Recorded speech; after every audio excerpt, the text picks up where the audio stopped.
What's a good word, everyone? It's your boy DKB here. I just want to say thanks for all the support. The channel's been steadily growing, and the number you see below, you can drop a text, shoot a voicemail, any ideas, topics, collabs, etc. you guys want to see. I'll include them in future videos and live streams, and I'll catch you again. Be easy.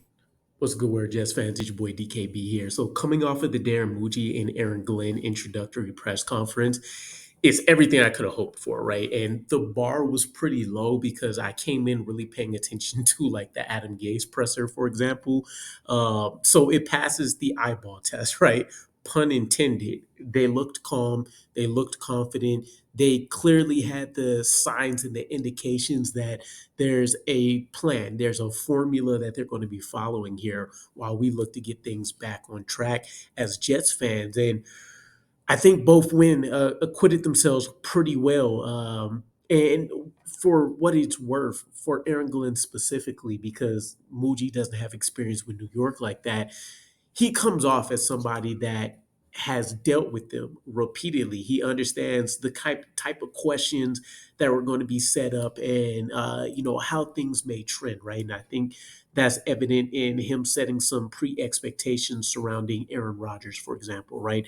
That could have easily been a presser where you spent the remaining Q&A time just figuring out what kind of loopholes or issues you can poke in or whatever plan he may have threw out there. But he killed a lot of the noise instantly, and a lot of the presser ended up honestly just being focused on kind of the background, the Muji Glenn connection, and things of that nature, right? So absolutely love it. You've seen the media control, you've seen the confidence, the bravado, and a lot of people killed us for saying that the is more so a feel good story rather than a good hiring, right? And I would say that's not the same case, or that's not the case, right? Now look at Mike Vrabel and the Patriots, for example. If you take the former Patriots relationship out, are you still talking about him being a quality coach based on his resume and what he did? Yes, and I would say that's the same for Aaron Glenn. Granted, he doesn't have the head coach experience as part of his resume, right? So there's a lot to love. Now, he already mentioned that Muji and Glenn need to review the roster. They'll determine who stays, who goes. There's not really a time frame for that, but kind of as I've mentioned in a few videos now, we're behind the eight ball, right? So I'm sure there's going to be some some urgency that goes on here with a lot of these discussions upcoming. You also still have to imagine that you're going to revisit a lot of those conversations as he builds out his coaching staff as well with the OC and DC hires. So what I will say is he gives me every indication that he is going to be at the forefront of things, right? Answers, issues, solutions, they're all going to be ran through Muji and Glenn, and they're going to be in lockstep, as they already mentioned, right? Aaron Glenn, while he was wrapping up things, and you heard some of the final thoughts with Carolina Hendershot, said it doesn't matter if Glenn and it might have been Muji. It doesn't matter if the two figureheads see eye to eye on every issue.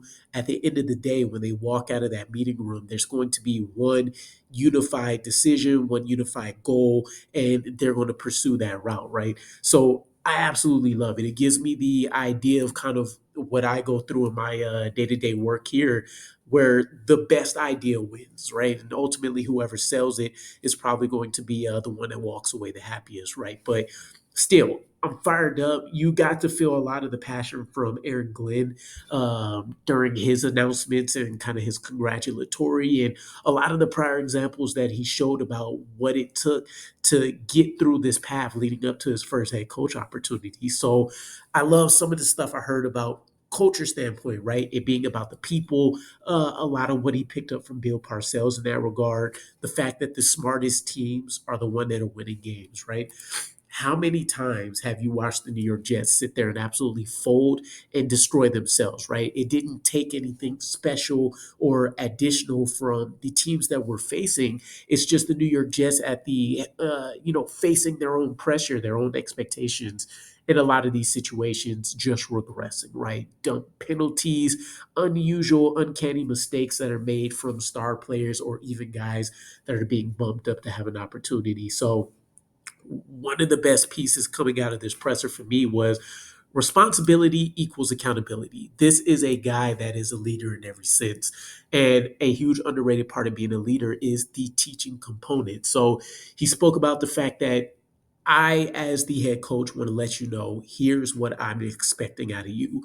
Once those expectations are laid out, then that's where the accountability comes in, right? If you aren't living up to those expectations, I'm not seeing the full effort. I'm not seeing the play through the whistle.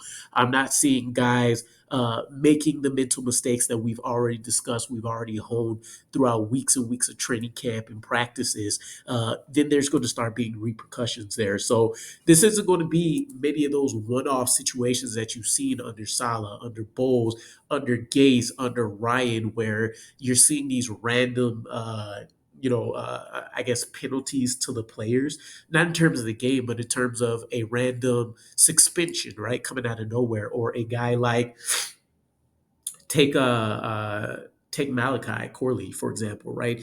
Can't see the field whatsoever. We have no idea why. Is it truly because he can't pick up the playbook? He can't make the strides that we're looking for out of him at a wide receiver? Or were the expectations not clear enough under the former regime, right? Um, Roster DNA, again, another one of those things that's to be determined, but I feel like that's pretty consistent across the board for most NFL teams, right? You want the fastest guy, the strongest guy, the smartest guy, and you want them to fit the qualities. And I would say with the Jets, if there's anything that really separates us from other people, it's the fact that you want somebody that maybe has a little bit more. Um, I don't know, style or pizzazz to them, right? To help them out with the media side of things, but then also you want a little bit more of that dog, that edge, a little bit more of that ruggedness to them, so that they kind of match what it feels like to be on the East Coast in New York, in New Jersey. And then lastly, he brought up again kind of his motto in influence. He sees that as being able to, of course, sway people one way or other, have that impact on them. And so I love it, right? Influence in the locker room, influence in the front office, influence on draft day and decisions. So I couldn't be happier.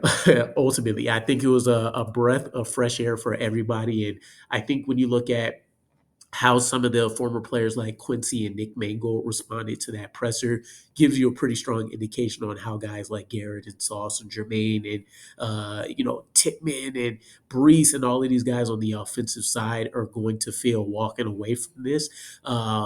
So I can't wait for the upcoming updates, right? I wish training camp was right around the corner, but there's still a lot of good to come up between coaching staff hires, between what these conversations ultimately end up being with Aaron Rodgers, some of the other key members of the staff. So we'll see what it looks like. But let me know what you guys think. What were your biggest takeaways from the press conference? And I'll see you guys again.